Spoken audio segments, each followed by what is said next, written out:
Isang mapagpalang araw kababayan, September 18. Good morning po sa lahat ng kabayan natin, OFW. Ngayon kababayan, gusto kong i-share sa inyo ang aking ginagawang content. Ito ay realistic vlog kababayan, makatotohanan. Wala itong halong biro o anuman. Kung may makikita kayo patawa, yun ay minsan laang. Pero ito mismo ang realidad ng buhay. Matagal ako nag-vlog kababayan, totoo yan. Isa ako sa umaasa na sa mga video ko ay meron mag-click dyan sa ginagawa ko. Maling desisyon na pinaplano. Yun po ay pagbili ng camera balang araw, kapag tayo ay naka-recover na kababayan. Kasi may sakit po yung anak ko eh.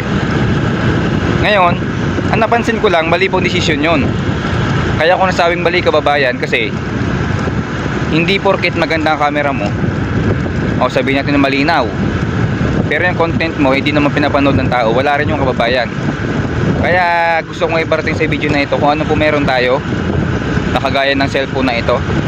Doon po tayo magsisimula, lalo kung kayo walang wala pa kababayan, sa mga sumusubaybay dyan.